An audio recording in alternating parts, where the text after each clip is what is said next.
والصلاة والسلام على أشرف الأنبياء والمرسلين سيدنا وحبيبنا وحبيب قلوبنا أبو القاسم محمد اللهم صل على محمد وعلى آله الطاهرين. السلام عليكم ورحمة الله وبركاته. Let's those who don't know should take this from peace be upon you, and we say peace be upon you. Okay. Now we are in the last session of our discourse. Here we have two speakers only. It's like those very short, sweet lessons in school. After we've had them, there are those who have questions. And then there are those who are going to have questions. I can leave them on the way as well as I go to get the So, if not, and you have still questions, there's an address, we'll get in touch, and we'll link you with the scholars, we'll link you with the right people to answer your question, and then to continue that. So without taking a lot of your time, because I don't have my time now, I'll take this opportunity to invite our speaker. The person who is coming to address us is somebody who's been in this business.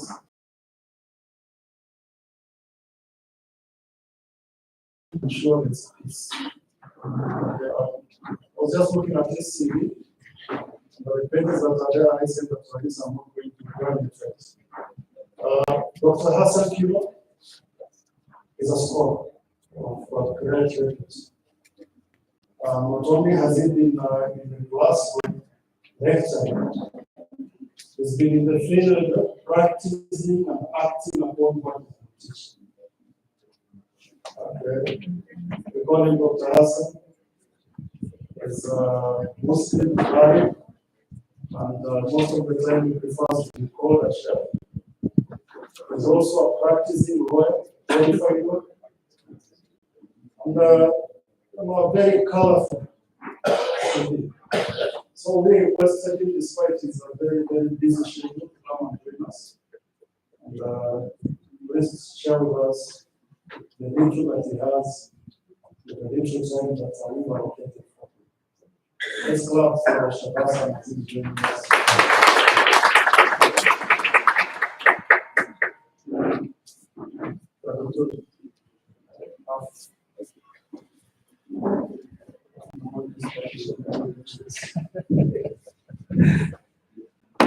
Assalamu alaikum wa rahmatullahi wa barakatuh.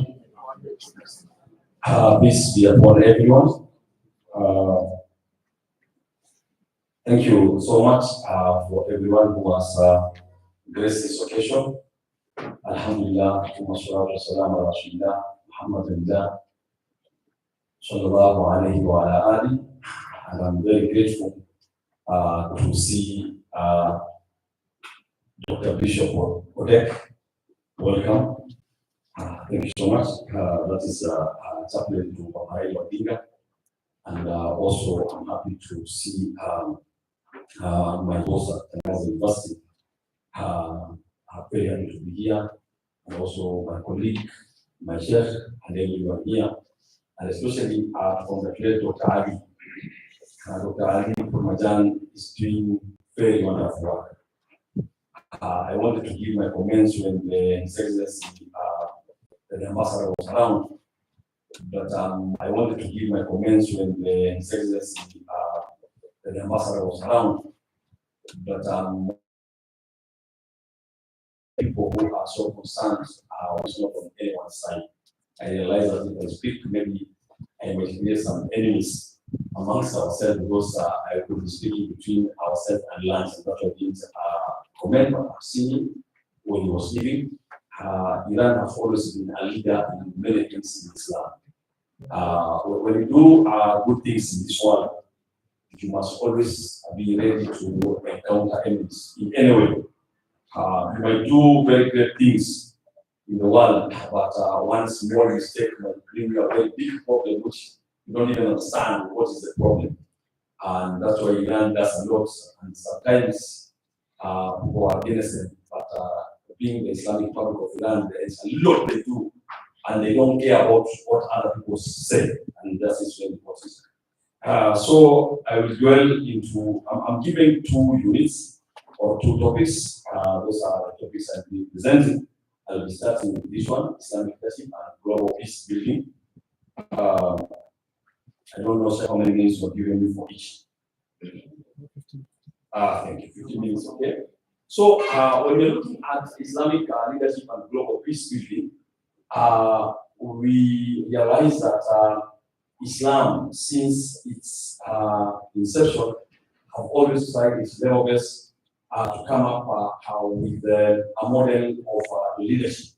And that's why for those who understand Prophet Muhammad, peace be upon him, and his debate, you realize that he established a state in Medina. But let us look at the presentation first, then those can come. So the overview of the presentation will be as follows. We will look at the introduction. After the introduction, we will look at the issue of principles of Islamic leadership. We'll also look at the importance of peace building in Islam. And then we will also try to look at global challenges and the role of Islamic leadership. We'll also look at some of the examples of Islamic peace building initiatives. And we'll also look at some lessons from Kenya, Uganda, and Rwanda. And we'll look at, most important is to look at the objective of this presentation. It is to explore the role of Islamic leadership in fostering global peace and harmony.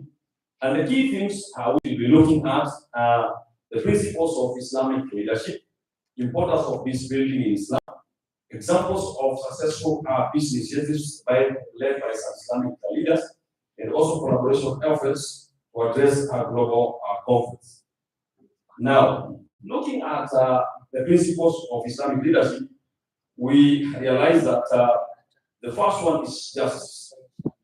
For any place to have peace, we need justice. And that is why every day during our Friday prayers, you realize that the Imam always will keep on saying, Inna Allah ya'muru bil-'adli wal-ihsan wa ita'i dhil-qurba wa yanha 'anil fahsha'i wal-munkar wal-baghi ya'idhukum la'allakum tadhakkarun. Every Friday. And maybe I'm talking about the Sunni mosques. I don't know about at the side of here if it's every Friday. But for Sunnis, if the Imam don't come up with that first sentence, they look at him that Imam has an issue. Because the issue of justice is very, very important. So one of the key or principles of Islamic leadership is justice. And that's why when you look at the concept of leadership, especially in the Islamic Republic of Iran, they came up with the model of when I was doing my PhD, I was sent by the University of Nairobi to Iran, and I stayed in Tehran, and visited Qom and other towns. I was looking at Wilayat al-Faqih, and I realized that it is all about justice, so that the king don't do things on their own way. They must be guided. Unfortunately, the king will be guided by greedy religious leaders who will eat on our behalf, and anything happening to us, they will be very quiet, actually praising the same person who is oppressing you. This is the challenge. And that's why today we are standing with the Catholics here, and we are proud of Catholics.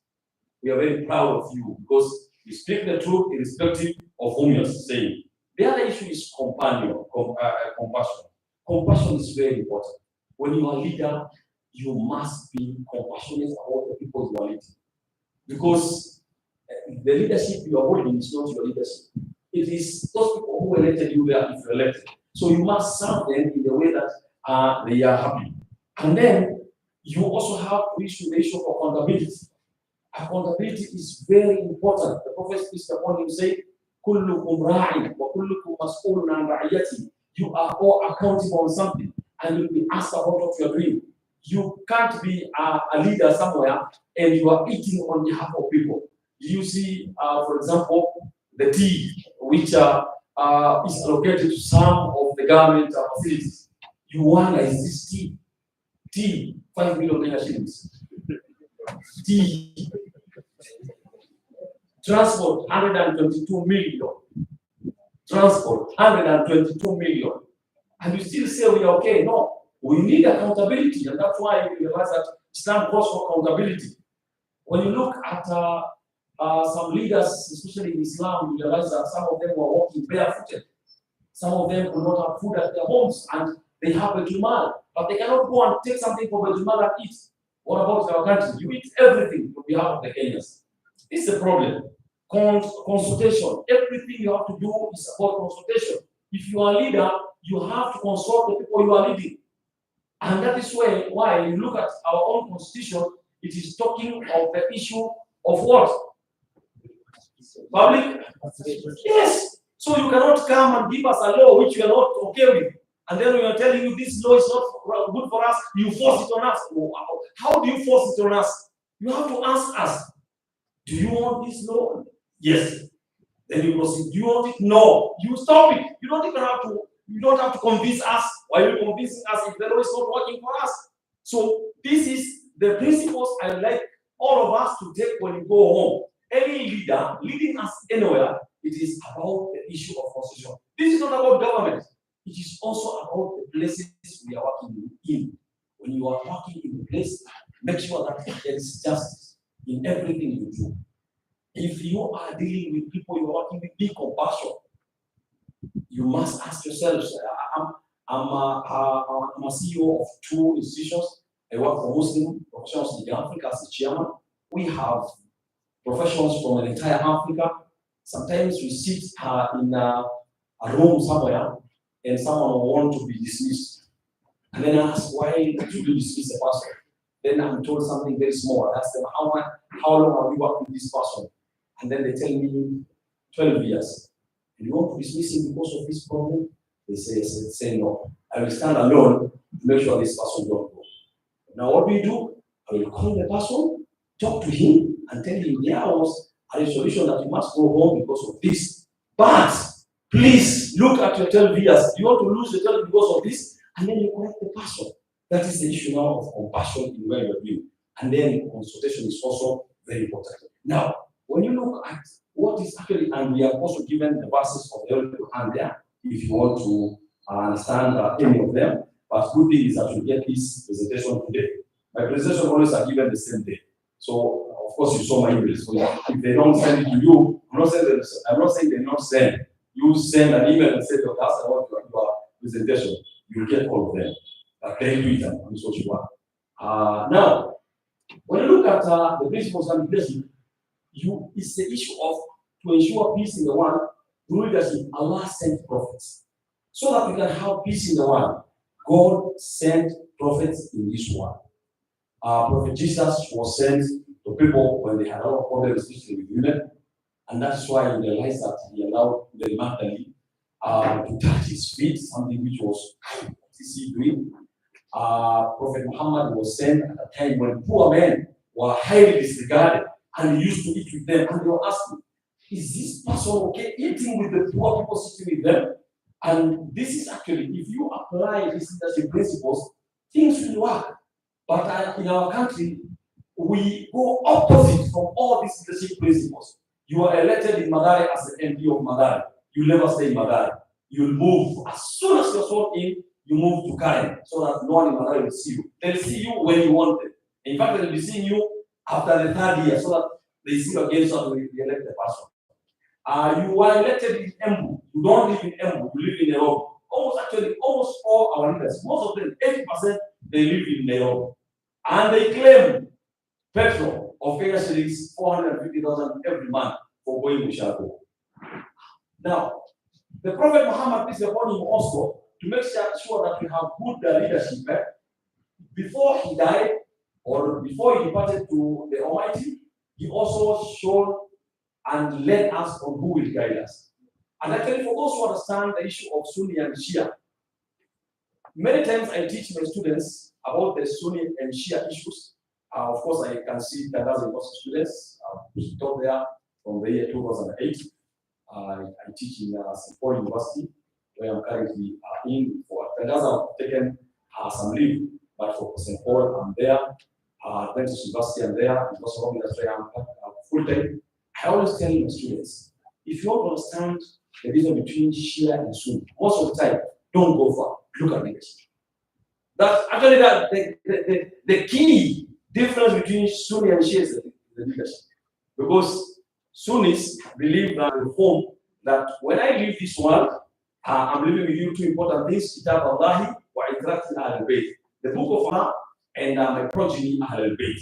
So you see, leadership is very key in Islam. So for Shias, they always go with al-Bayt. Sayyidina Ali, alayhi salam, and his descendants. And then Sunnis go the other way. So you will understand that now the issue of leadership is very key in Islam. And a leader, every leader must be very just, fair, responsible, accountable. You must also promote fairness. You must be equal. You must promote equality for all. If any leader lacks any of these principles, those leaders are not supposed to be sitting in the leadership positions in any way whatsoever. This is something which every leader must understand. And your business must always consult in decision making, touching those they lead. You must ask them, we want to introduce this. Do you want it? No. Then you don't even talk about it. Forget about it. It's us. So why do you keep on now repeating and say it must happen? You are elected to assist people. And then there down you write Wilayat al-Faqih is an exemplary leadership model. When you look at actually Wilayat al-Faqih and how Iran passed their policies as a country, you realize that they pass laws which sometimes are very unpopular to us. Because the problem of the world, anytime there's a law, they look at what is the Western countries saying. That is the problem. We don't look at what is the truth. How many children are killed in Palestine on a daily basis? But no one is talking about them. Because the one killing them are backed by the Western countries. So everyone is turning their eyes other side. If a child is killed in UK, the entire world will know. But how many children are slaughtered on a daily basis in Palestine? And that's why a country like Iran will not stand the same. Because then it's about justice and accountability. The importance of peace building in Islam. What is the importance? Islam as a religion of peace. Islam is a religion of peace. The word Islam comes from the word salam, which is peace. And I'm so happy when my brother Musidai was talking here and spoke Arabic language. And that's actually the entry point of myself at Tangazo University was Arabic language. That's a language I've taught for many years. I've over 17 books in Arabic language. And I would like you, if possible, before you leave this place, please buy at least one book. Because today they are actually 30% discounted to make sure that everyone goes home with one book at least. If you don't get all, there are many. So, the word Islam comes from the word Sin Lam Mim. Islam goes with roots for those who understand Arabic. Sin Lam Mim. Then from Sin Lam Mim, you'll have Islam, Muslim, all those who come from there. It's about peace. And Quranic verse says that Allah tells us the best amongst you are the ones who bring the most benefits to others and also make peace between yourselves. That is very, very important. And then we have to focus on endurance and diplomacy. We must be very diplomatic in everything we do. And when you are diplomatic, sometimes some people might not understand you, and they may even say that now maybe you have changed your religion.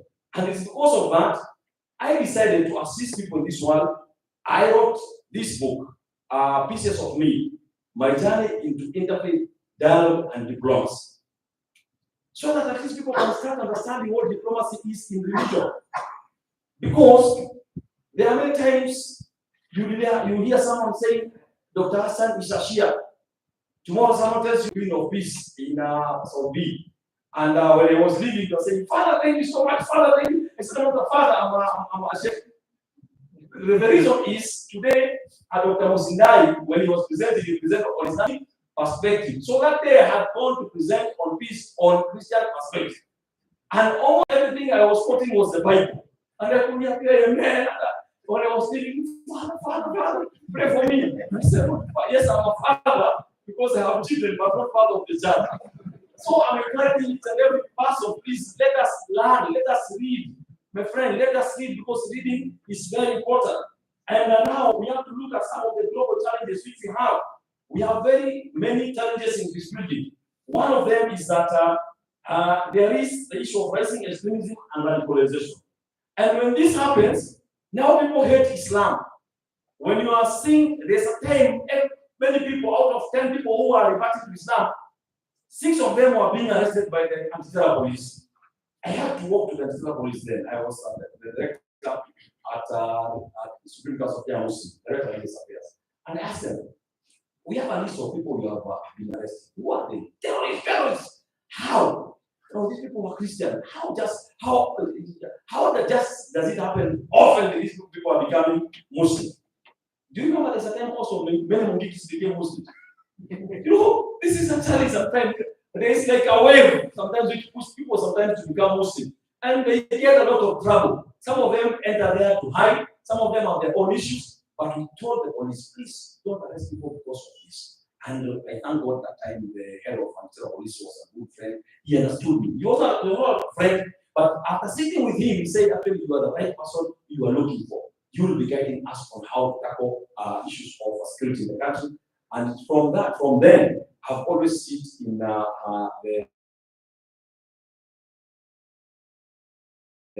head of CDP, Israel wants to extend its boundaries up to the sea. There is the river to the sea. But someone who is ignorant here, they look at religion. You must understand that there are many Palestinians, there are some Palestinians who are also Christians. So that's something you must know. They are also suffering like Muslims are suffering. Of course, majority Muslims are the ones suffering, but there are also some Christian Palestinians who are suffering. So what I'm trying to say, the global conflict. Then there's also lack of understanding of interfaith dialogue.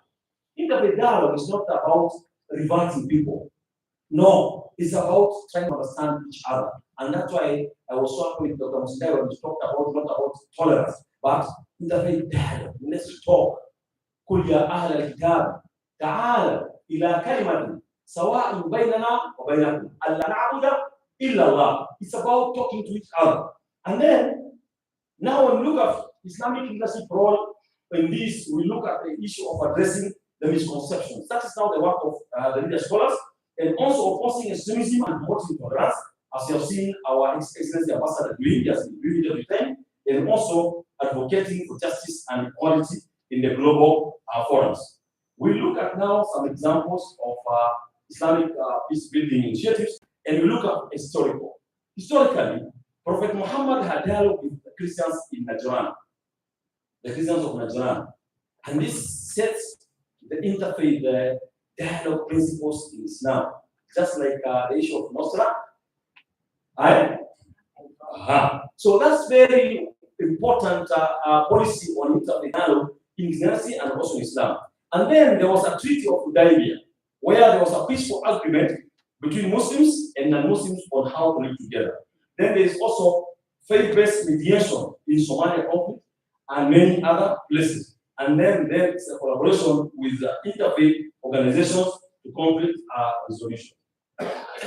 Now, we look at some of the examples of lessons which you can learn. The one we talk about is the Muslim leaders' involvement in reconciliation in post-conflict in many countries, Rwanda, Kenya, and other places, and also community-based initiatives which counter violence. And then there is faith leaders' role in healing pre-genocide trauma. I was in Rwanda. I've gone there twice. And when you go to Rwanda and you see the scars which are in those museums, you realize that human beings, if they are a problem. But we thank God that the religions of Rwanda, Islam, Christianity, and others managed to bring back people to sanity and showing them they are all the creation of God. And then there is an emphasis on justice, forgiveness, and peace building. And actually, the one who was asking Sheikh about the issue of Christians, I think maybe the Sheikh, what he did say is that apart from being given those 3 options, the option which Islam gives priority in is forgiveness. Actually, that's what maybe Sheikh did not summarize. Forgiveness is the one which Islam gives priority to, not Christians. Now, looking at the issue of collaboration for global peace, there's need for unity partnership between faith leaders, governments, NGOs, and activists. There's also the issue of leveraging global platforms to promote Islamic principles on peace, like the one we're having today. And what are the strategies? The strategies have joint with harmony, like the one we have in Yerbis at St. Paul University. We have ICMR, Institute of Christian Muslim Relations. We are having around 72 students who are coming from the entire world, from America, UK, and many places to come and study about Christian relations. Those are the students we are supervising. And then faith-based advocacy for policy reforms, and also looking at community engagement to challenge extreme ideologies. What are some of the recommendations which we have? One of them is developing leadership capacities. It's very important, especially for Kenya. Let me talk about Kenya. We need to look at leadership capacities. In Kenya, we don't elect leaders many times, in many things. We elect politicians. When you elect politicians will always look at their interests.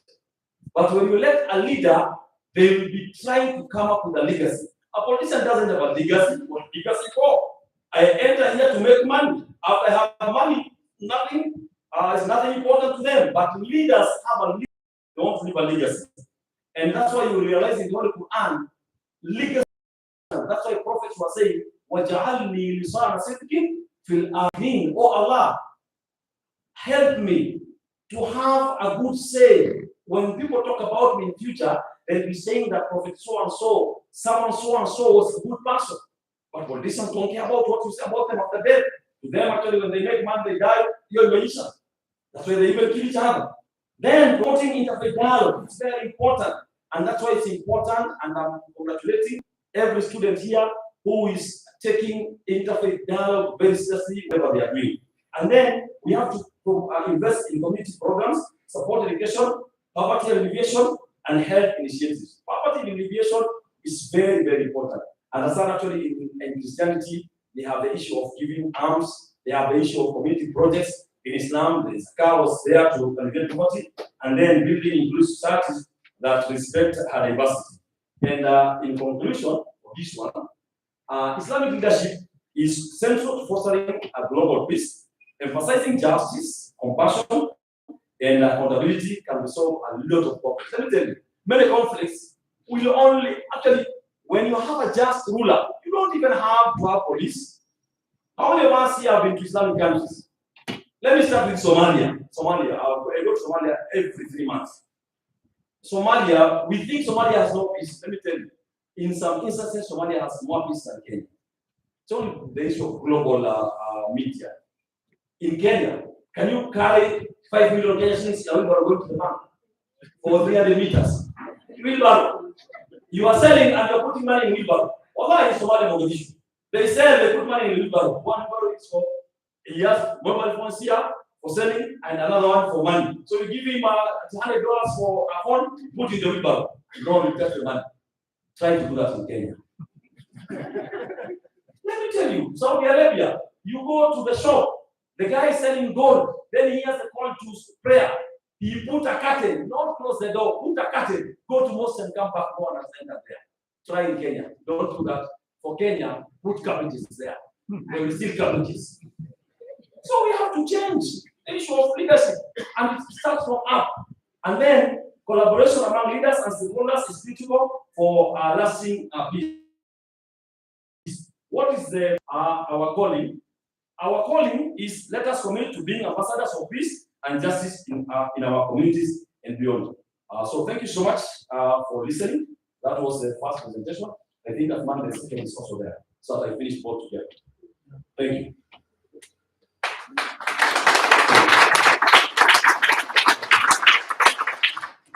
Thank you so much for the class. Those were for the first part. So the other one, please clap. Now, this other one, I'm looking at interfaith dialogue, and this is about building bridges for peace. And in this one, we will look at some of the content we have for this is introduction. We'll look at the importance of interfaith dialogue.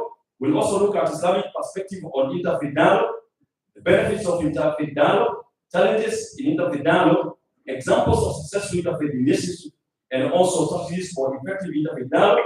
recommendation and conclusion. This one will be a little bit shorter.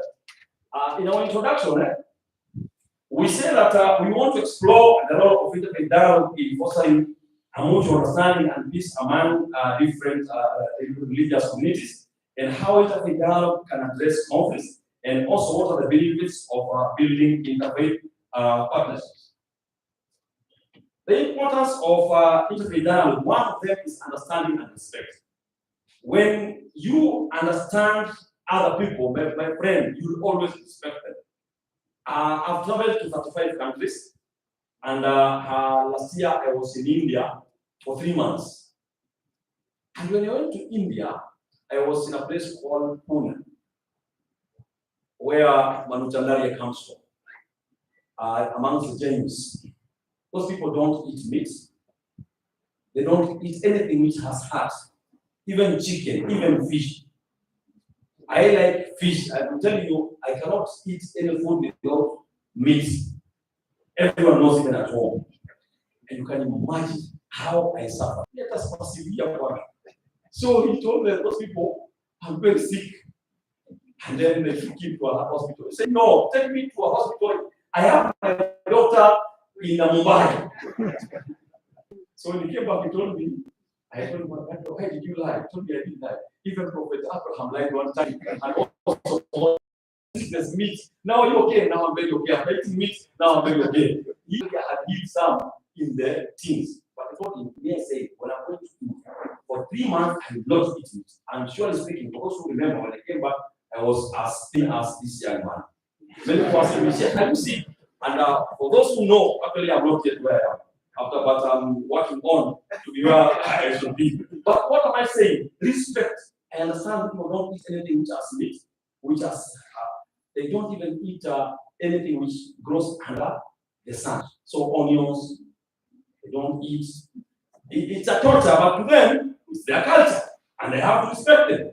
The other issue is peace building. When you understand religions, you can bring a lot of peace amongst people. And then it also assists community cohesion. Now, what are the Islamic perspectives for interfaith dialogue? One of them is the issue of Quranic teachings.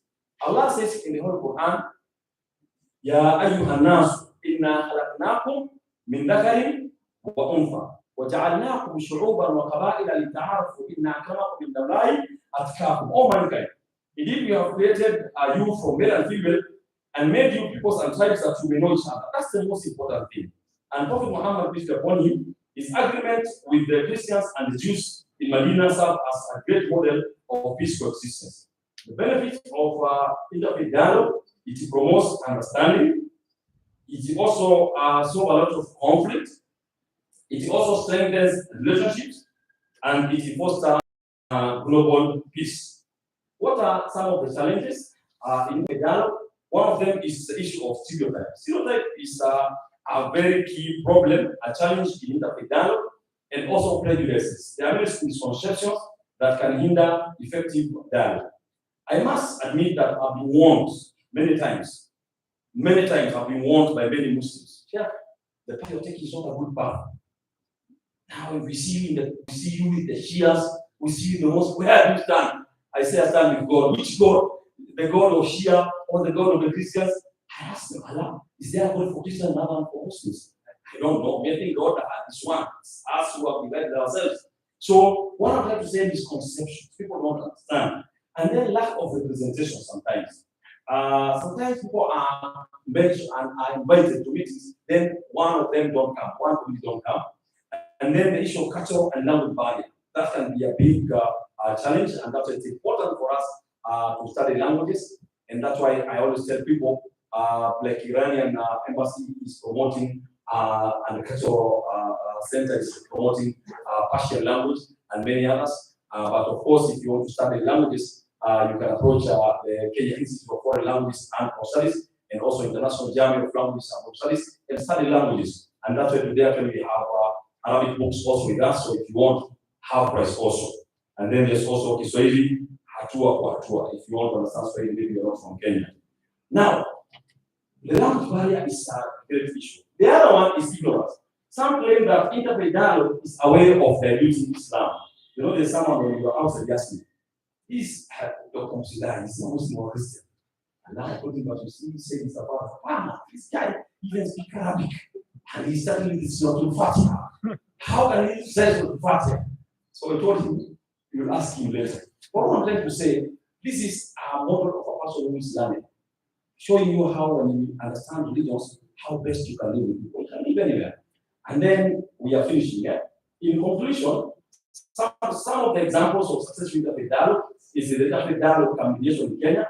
Religious leaders have always assisted in solving tribal and religious conflicts, like the one which is River soon. Just recently, there were Christians and Muslims who were there. It's very important. And to finish, the strategies which are effective in interfaith dialogue is one of them is inclusive participation, like the one we have here. We have 4 religions here. Capacity building is very important to train our people in interfaith dialogue. Creating safe spaces, encourage open and respectful discussions, and joint community projects. Recommendations: we have to provide resources for training interfaith dialogue. Catholics have done it in the 80s. The Protestants have done it in St. Paul, ICMR. The Muslims are doing it in the International Journal of Languages and Home Studies. They have a department for interfaith dialogue. The other one is promoting education. Introduce interfaith studies in schools and institutions. I see Iran has higher education scholarships. Dr. Botani, please make sure amongst the people who receive these scholarships are Christians. Please, they go and also study in Iran and they see what happens in Iran. Please, of course, Muslims go, but now we're going for Christians. And then strengthen partnerships. And Iran Cultural Center, Iran Embassy have always been leading in the issue of interfaith collaboration. And then we have to utilize also technology. Conclusion: interfaith dialogue is essential for building globally, and it also requires commitment, collaboration, and mutual respect. And call to action: let us all champion interfaith dialogue, bridge divides, and foster peace in our communities. Thank you so much, and may God bless you.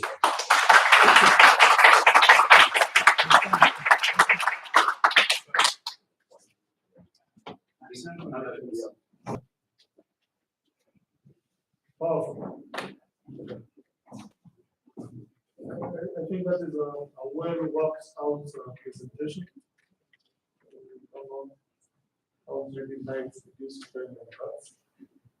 A lot of times preparing is not an issue. You can prepare about, you can end up writing a lot about what you have prepared.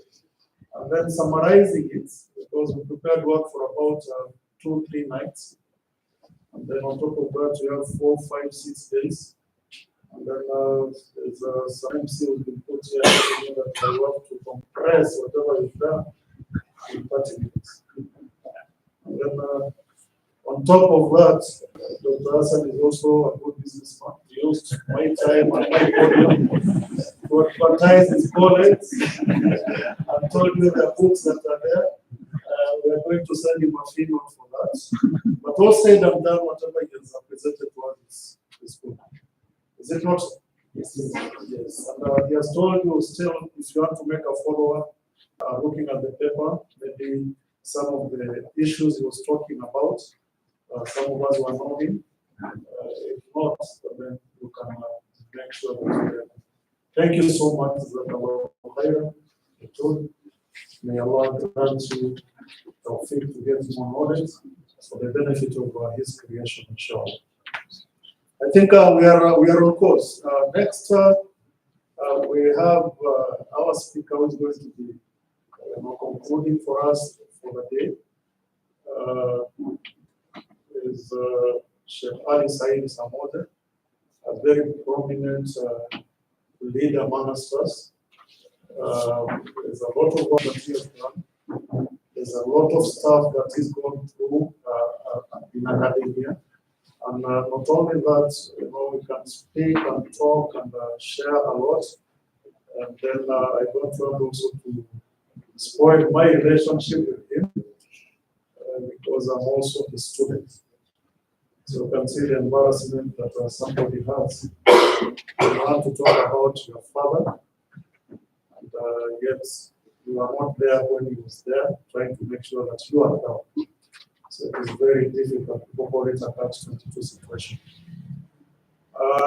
Nevertheless, I'm honored to have this opportunity of presenting. I'm sure that you stay within the time so that I don't pass a paper to you. And then I'm told I'm not done my work. We can't smile. It's like I'm presenting him in a coffin, you know. It's not a coffin, it's a straight jacket. Let's have a round of applause as we present.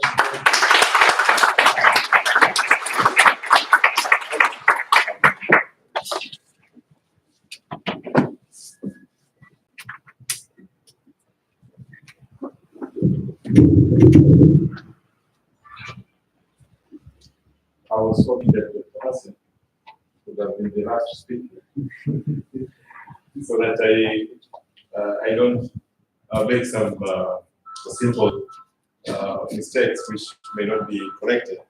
Dr. Hassan has been very useful to me when I was doing my master's degree. I remember that he assisted me at a very crucial stage.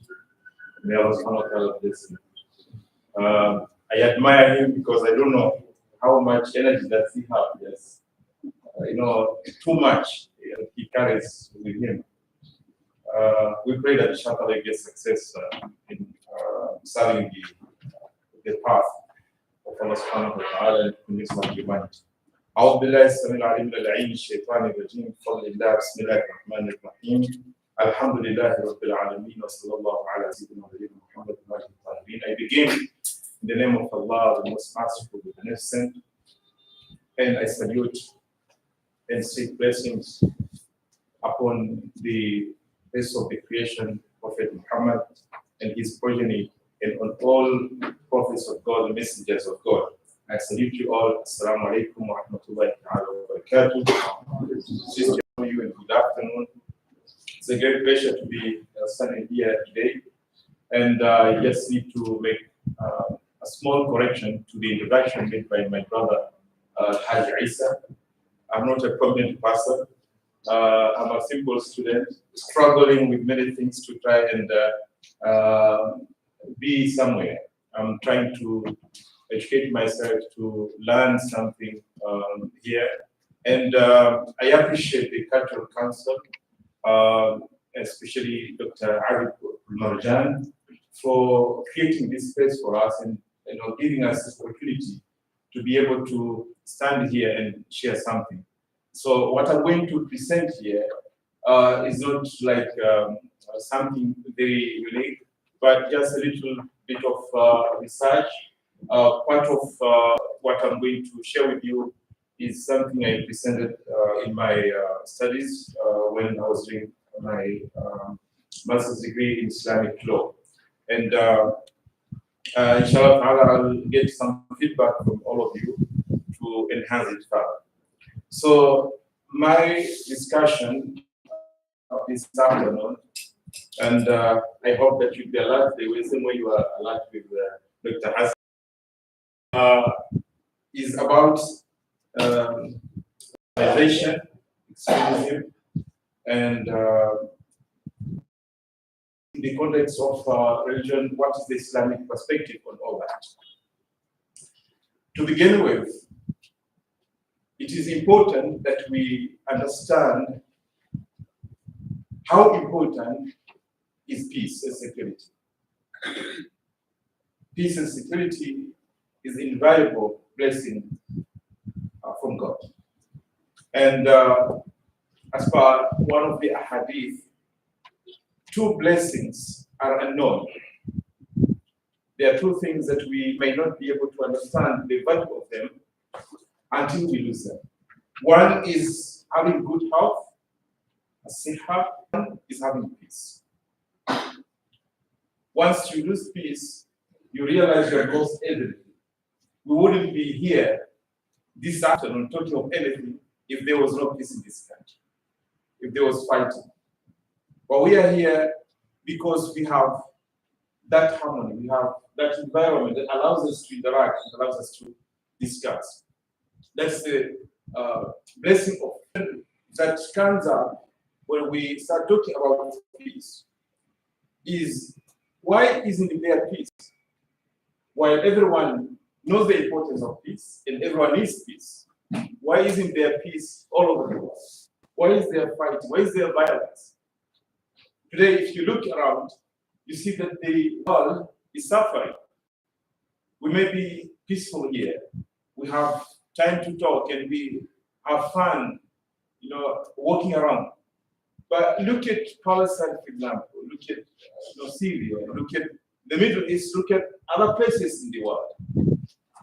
Why there is no peace in those areas? And what is the root cause of us lacking peace? If we are to give a very simple and straight answer to this, from where I stand, the root cause for not having peace, why there is not peace in many parts of this world, is simple. It is disbelief. It's lacking faith in God.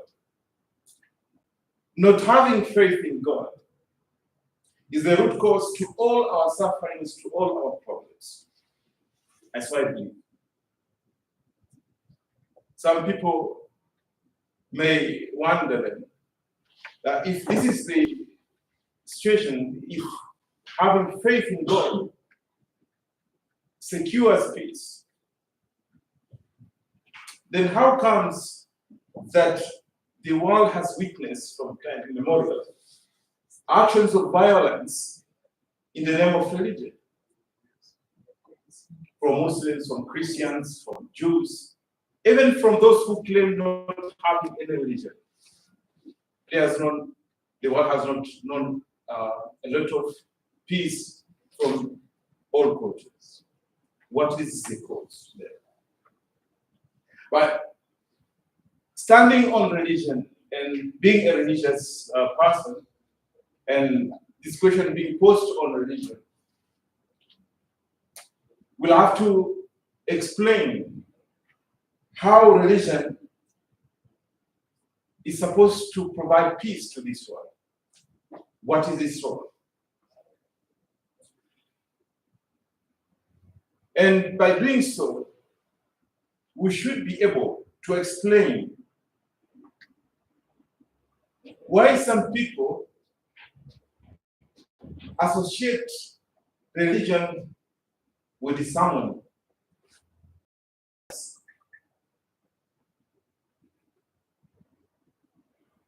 Actually, some people think that religion could be the cause. Religion is the problem. Because of the differences we have, we are unable to live in harmony. And some people may think or argue that having religion is even better because we can be able to live a life without conflicts in matters of faith. Because of differences, we are unable to agree and we end up fighting. This leads us to discuss, is there any connection between religion and violence and issues to do with the sufferings of people? Does this emanate from religion or from someone else? And since I don't want to speak about every religion on behalf of all religions, I want to speak about Islam. What is the stand of Islam when it comes to the issues of peace? How can we claim that Islam is a religion of peace? I was listening to one person was talking about Islam and comparing it with Christianity, comparing Prophet Muhammad and Jesus. And he says there's no way you can compare Prophet Muhammad and Jesus. Jesus was a peaceful person. He never waged any war. Prophet Muhammad waged 83 wars in a period of about 10 years. So he's a man of war. So how can you claim that Islam is a religion of peace? And some people to also distance Islam or separate Islam from peace, they will say even the word Islam doesn't mean peace or is not connected to peace. It is connected to submission. It's just submit. And that Muslims would seek to force everybody to accept religion and to follow their faith. Is there any connection, therefore, between the Islamic teachings from the depth of it? Is there any connection between Islam and violence and extremism and disharmony? Is there anything that comes from Islam that would advocate for that? And since I've chosen this topic to radicalization, extremism, related to terrorism, I would like to begin with this. First of all, before even we try and discuss whether there's anything from Islam that would support extremism, for example, radicalization, terrorism, we may need to, first of all, agree amongst ourselves. What do we mean by radicalization, extremism, and terrorism, for example? What is the definition of all this? And from my little research, it seems that there is no universal standard definitions of radicalization and terrorism. And the reason is, these are terms that are used politically, emotionally. So you would find that today a group of people will be termed as terrorists. And tomorrow, they are the liberators. They are the freedom fighters. You have seen it in Syria. The people who came in power after Bashar al-Assad, they were same people who were terrorists, and there were some money that was tacked on say the leader Julius, because himself is a wanted terrorist.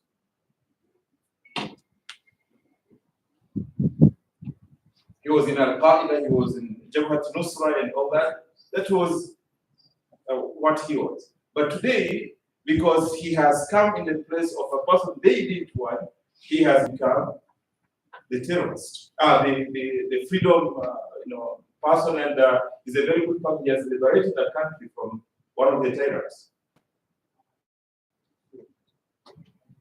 He has saved it. So then, this is used to happen to our freedom fighters, the Mau Mau, as we read. The Mau Mau were known as the terrorists by then. And they were very bad people.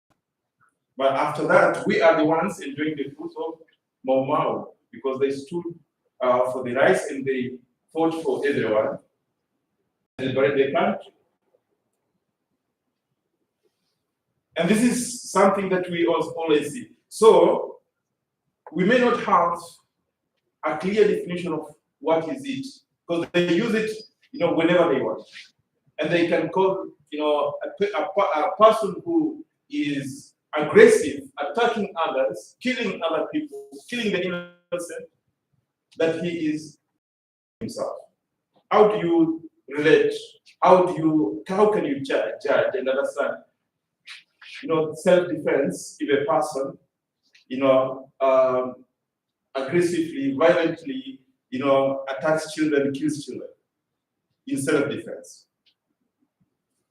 What kind of, philosophy can help us understand that kind of thing? But this is not terrorism. This is self-defense. This is a very good thing.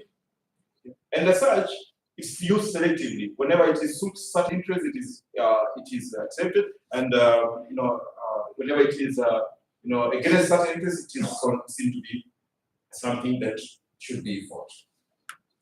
However, involvement of Muslims in terrorist activities in the name of Islam, something that cannot be denied. As a nation, we have been victims of that. We have lost people. For example, Kenya. What kind of Islam do you want to propagate, or what kind of service are you giving to Islam? By attacking the Kenyan camp. What is the agenda goal? We have been victims of that. Muslims participating in such thing, or people coming in the name of Islam to act violently, definitely would raise questions of what is the Muslims, what do Muslims have? What kind of teaching do they have? What does Islam teach them? If Islam has got nothing to do with this, where is it coming from? Why do they act so? Of course, this is a same question that Christians would ask. For example, when there were wars and violence in the past in the name of Christianity as well. Many people were killed also in the same manner. It's not about just Islam. It's also about other religions. Look into, for example, Talmud. What does it talk about other people? What is it there, for example, in religious texts that talk about other people who are not Jews, for example? How should they be treated? You can question that. But in the rocketing, Islamic issue. Is there anything that is there in Islam that promotes this kind of thing? Why there has been this? You have seen ISIS and what we call Daesh, what we were doing in the Middle East, in the name of Islam, slaughtering people, killing everyone, destroying everything in front of them, just in the name of Islam. Of course, from the American officials, we learned later that these were made by themselves. When Hillary Clinton declared that we made the ISIS as they're in the YouTube, and they accuse one another, that's a different story. But the question now comes that why would Muslims, in the name of Islam, engage in such activities?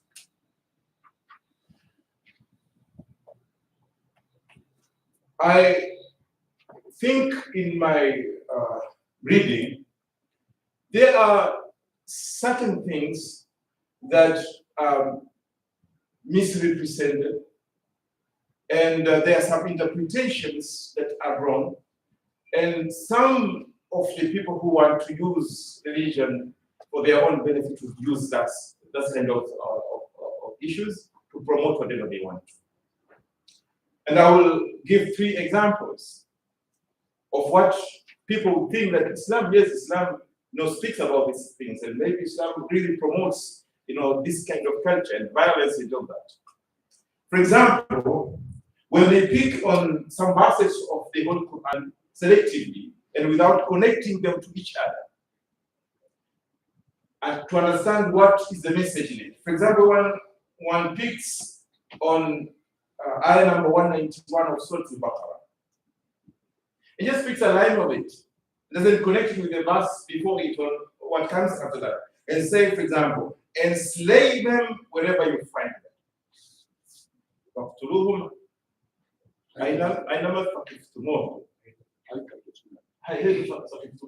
Wherever you find them, kill them. So that's when you hear Allahu Akbar, you have to take up. Allahu Akbar means that you are going to be killed. While Allahu Akbar is not anything to do with fighting. Allahu Akbar, Allah is great, God is great, something we all accept. But this line of the Quran, of this verse, is sometimes taken out of context and separated from the rest of the verses, and then it's represented to the people. And because of the time, and I'm very sure Brother Isa is looking at me and watching, how, when am I going to conclude? Time is near. So I will not read the whole verse. But for the benefit of this gathering, if you look, for example, at this verse and read it, in complete form, you'll see it. Enslave them wherever you find them, drive them away from where they drove you away, and persecution is more grievous than slaughter. And fight not with them, but against the Mushrikun of Makkah, when they drove them out of their own homes and they, took their properties and all that. Before that, the verse that came was that strive or find in the way, in the course of God. The way of God. In doing what? In establishing goodness and justice. Imploring on Muslims that they find his own sanctions by God for the purpose of securing justice and self-defense. That's the cause of God. There's nothing to do with aggression or seeking anything that is not commanded by God. It should be the cause of God. Because God is the one who gives the guidance and laws that to govern human beings in the right way. And even when the Muslims, whenever, if you show Islam and see how peaceful is Islam and how Muhammad was a man of peace, is that all the wars that are said, 83 plus, were not initiated by him against the people. It was not for the purpose of conquering or compelling them to accept his message. It's only for the defense of the Muslim rights, of the people's rights, and establishing justice for themselves. In Makkah, the Prophet spent 13 years, he never went to war. When he went to Medina, when he migrated to Medina, the Quraysh were unsettled and they wanted to continue fighting the Prophet and making sure that he does not progress with Islam. They waged war against him, and he was commanded to defend himself, to defend the religion. And even when Islam engaged in defensive wars, there were laws that were supposed to be followed. To not to attack the old men, not to attack the women, not to attack the children, not to destroy the gardens, the trees, and all that. These are, specific laws even when there was war in that. This is one part. When you look at the certain, texts of the Quran, you need to understand how they connect with the rest of the Quran. So you don't just pick on a verse and say, yes, Islam says this and that. And Islam therefore advocates violence and killing of other people and forcing other people to accept. There's nothing like that. Another, those who read some translations, jihad, and fortunately, I did not listen to the four speakers, so some things that may be repeated, and you forgive me for that. Okay, this conception about jihad. Jihad is a holy war. There's no synonymity between jihad and the holy war. There's nothing like jihad means the holy war. Jihad means striving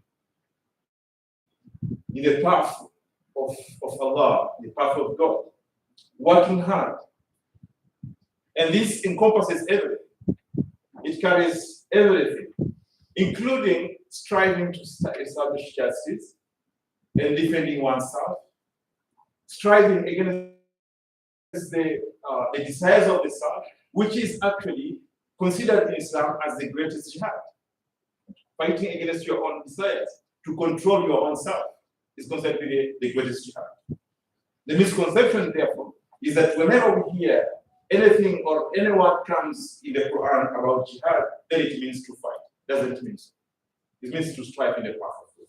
The other misconception may come from this word, irhab. Irhab, which is translated as terrorism. In the Quran, the word irhab has come with a very different meaning, far away from the word terrorism. And I've given examples of where it has been used. For example, for Bani Israel, when Allah subhanahu wa ta'ala says, O children of Israel, remember my favor, which I have bestowed upon you, and fulfill my covenant upon you, and I will fulfill your covenant for me, and be afraid of only me. وَإِيَّايَ فَارْهَبُونَ. وَإِيَّايَ فَارْهَبُونَ. Do not be afraid of anything except from myself. That is that you should be obeying Allah only and not anything else, and that you should always be near of Him. In Islam, for example, when it comes this verse of irhab, from verse number 6 of Surah Al-Anfal, وَعِدُّ لَهُمْ مَا اسْتَطَعْتُم مِنْ قُوَّةٍ. You prepare for them whatever you can of power instead of war, so that you can make the enemies be afraid, so that you can deter the enemies. تُرْهِبُونَ بِهِ عَدُوَّ اللَّهِ وَعَدُوَّهُ. And by doing so, by therefore gathering the power and having the power, you are able to secure yourselves and defend your own selves, not to engage in any acts of violence and aggression against other people. Therefore, there's no connection between terrorism, extremism, and what comes from the Quran as irhab and all that.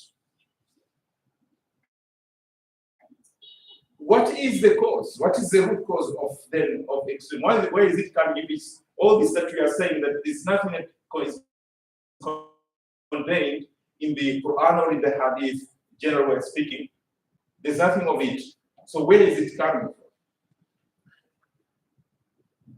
This requires a bit of study and some research. But as an example, to just show you that where could this be coming from, you may read the book Kashf al-Shubuhat of Muhammad bin Abdul Wahhab, where he wrote to answer the criticism leveled against him by mostly Sunni scholars. And he defines some of his beliefs that are sufficient to show the root of ruthlessness that originated from him. He says, as part of what with the prophet or visit the graves or all that, among the Muslims, not even the Christians or other religions, he considers all these people to be kuffar and mushrikun, and consider their life, wealth, women are halal, permissible for them. And if you look at these texts and some other texts of similar scholars, you'll see where the ideology of extremism coming from. The religion of Islam itself is a moderate, simple, straightforward, logical religion that advocates the goodness for the people. If you look at the messages contained from the Prophet ﷺ, you see the love, the kindness, the care that he had for the people, for the humanity at large.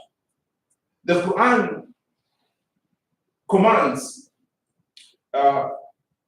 fairness and goodness to all people regardless of their own faith. And in Surah Mumtahana, ayah number 8, Allah subhanahu wa ta'ala says, Allah does not forbid you from those who do not fight you, who do not fight you because of religion, and do not expel you from your homes, from being righteous to them, but to be righteous to them, and acting justly towards them. Indeed, Allah loves those who act justly. Surah Mumtahana, ayah number 8.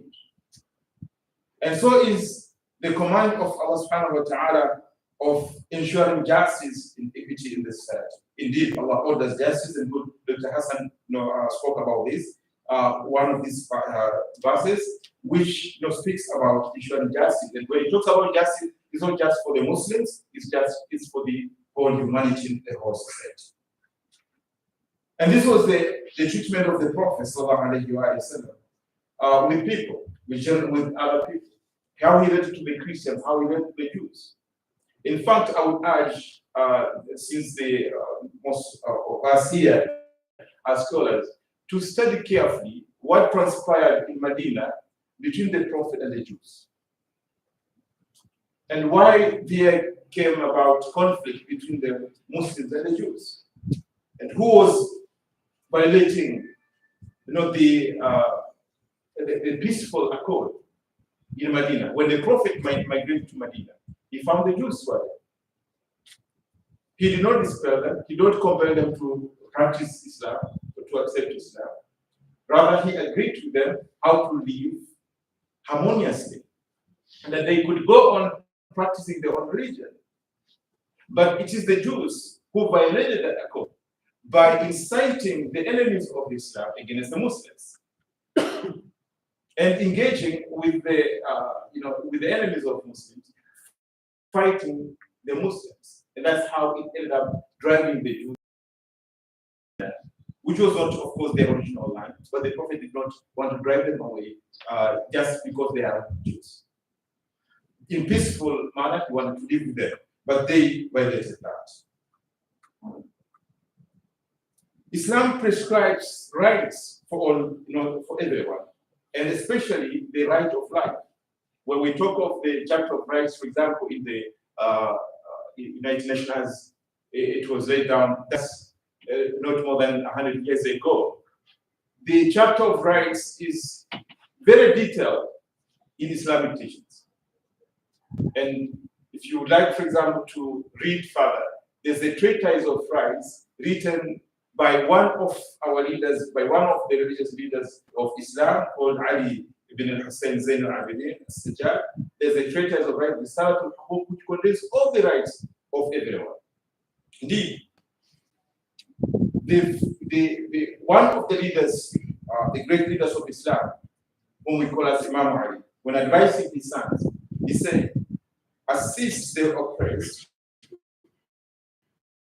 and stand against the oppressed.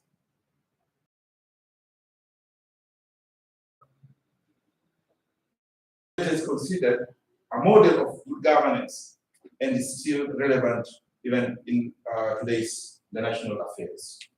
And I will not read the content of that. Islam respects justice, right of life, and dignity of the people. Just for your reference, you can refer to Surah Al-Ma'idah number 52, where Allah says, on that account, we ordained for the children of Israel that if anyone slew a person, unless it's for the murder or for spreading mischief in the land, it would be as if he slew the whole people. These are the teachings of Islam. And there is a great emphasis on morals and fair dealing. I conclude with this saying from the Prophet ﷺ, who says, the nearest of you to me tomorrow at the station the hereafter, that is in the front of Kawthar, will be the most truthful of you in speech, the best of you delivering the people's entrusted to you, the most faithful of you in promise, the best of you in nature, and the nearest of you to people.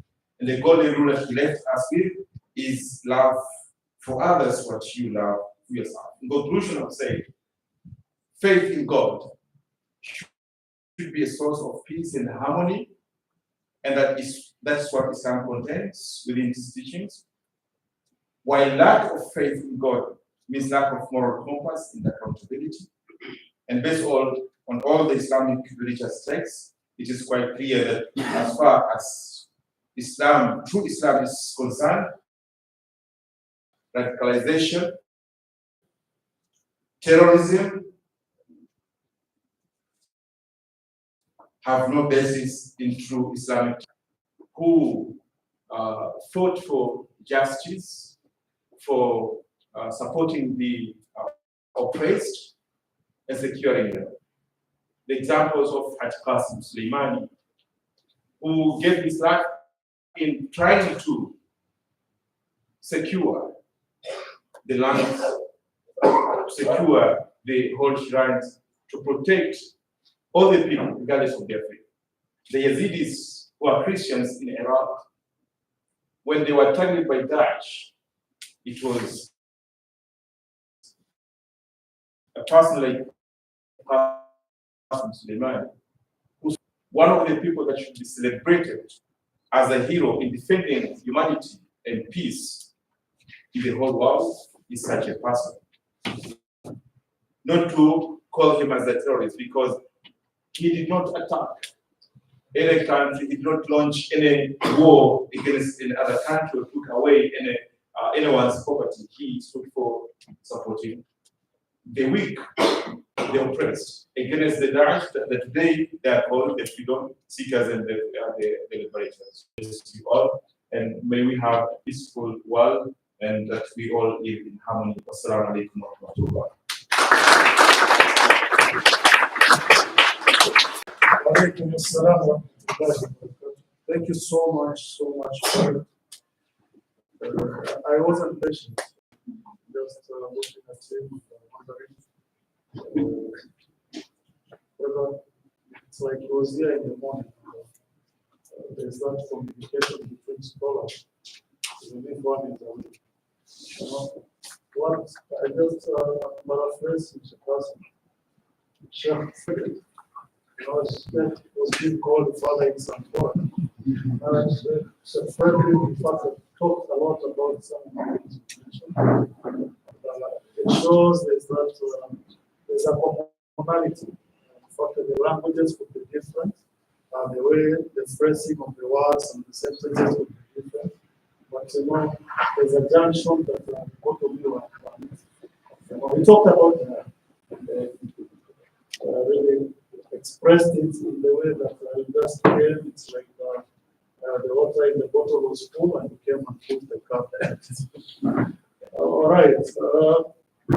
I can see and understand. If I was part of the audience, I'm behaving like some of us, but since I'm here, it's like all the eyes are on me. It's like I have to really try and make sure that I look active, but just the way I was like in the morning. You don't care, when it comes, you just go with it, you flow with it. Okay? But it's good. We've had a very good audience so far.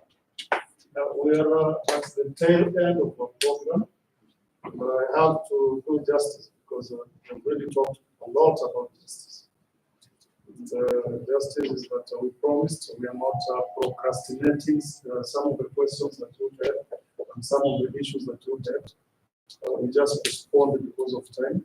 And I can see we still have some time. So our panel is here, and we try to make the question short and simple, but very clear. So if there are questions that are usually attended to, now this is your.